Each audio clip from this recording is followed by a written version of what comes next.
Jadi saksi ahli di minggu ini mungkin seperti apa nih Pak? Ya, mengenai surat Iya. pengacaranya Nikita Mirzani telah disampaikan ke Badan POM.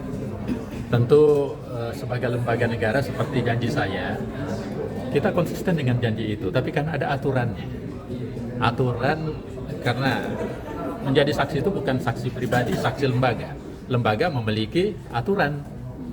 Nah, kalau atas nama lembaga, itu at least bukan permintaan pribadi, tapi permintaan hakim.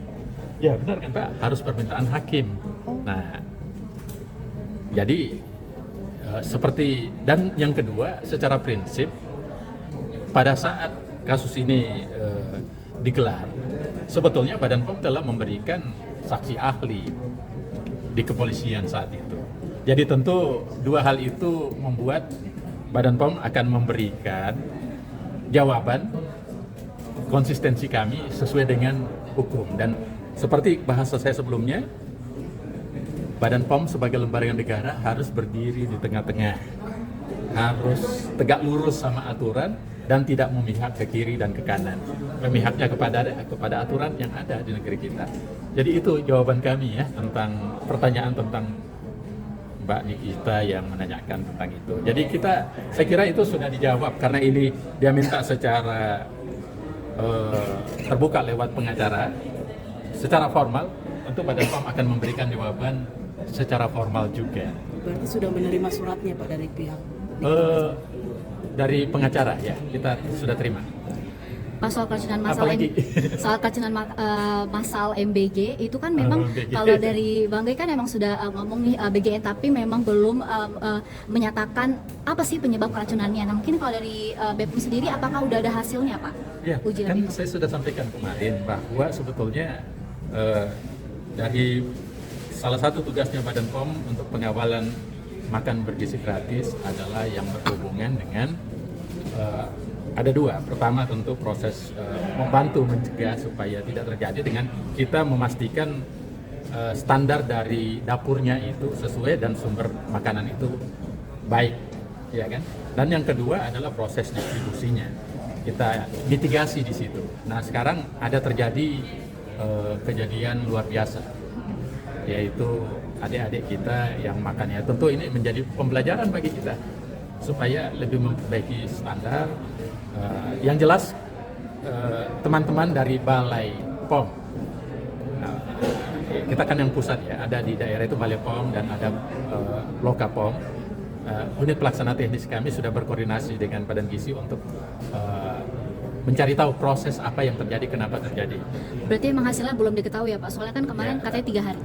Iya.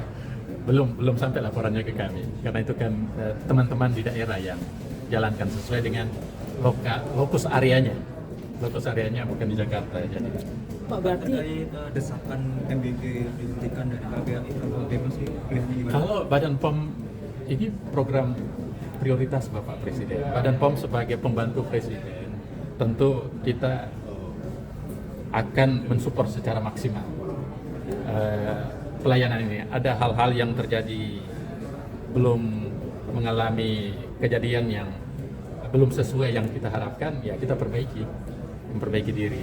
Saya kira gitu ya. Pak, berarti untuk saksi ini kita menjadi BPOM tidak menghadirkan atau seperti apa? Badan POM tentu akan sesuai dengan aturan.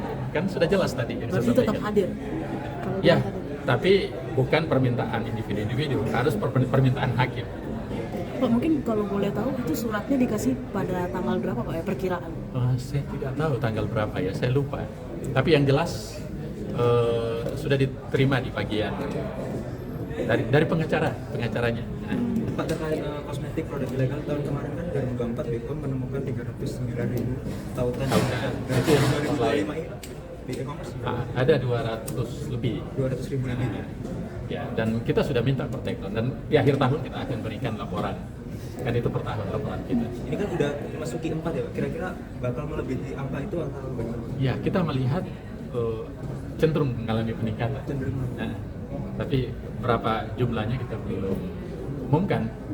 Pak, mungkin Karena sampai dengan bulan Juni saja itu 200.000 lebih. Bulan Juni 2024. Iya. Pak, mungkin apa Pak yang menjadi kesulitan mungkin dari penjualan skincare abal-abal ini Pak untuk di e-commerce sendiri?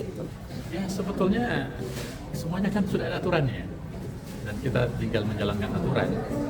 Yang persoalan produk yang abal-abal tentu yang dibawa kan kalau berdasarkan undang-undang kesehatan nomor 17, semua yang produk kefarmasian termasuk kosmetik atau yang berhubungan dengan penindakan di bawah standar itu harus ditindaki oleh lembaga negara yang dalam hal ini ditugaskan ke Badan POM. Demikian juga pangan, kalau di bawah substandar sesuai dengan Undang-Undang Pangan nomor 18 tahun 2012 juga sama. Jadi kami bertindak profesional. Saya kira gitu ya. Pak, update gimana sih? MBG Pak, itu kalau dari laporan dari Balai POM sendiri rata-rata penyebabnya apa sih Pak? Kebanyakan gitu Pak? Nah kan Apakah kualitas makanan? itu sudah disampaikan sebelumnya itu, kualitas yang sebelumnya ya. Nah tentu kita akan bekerja keras. Terima kasih ya. Pak, tapi terakhir penglihatnya gimana sih Pak ini sampai Apanya? karena permasalahan skincare, kosmetik sampai ada sidang persidangan seperti Terima ini? kasih gitu, ya. Pak? Terima kasih Pak Ibrar.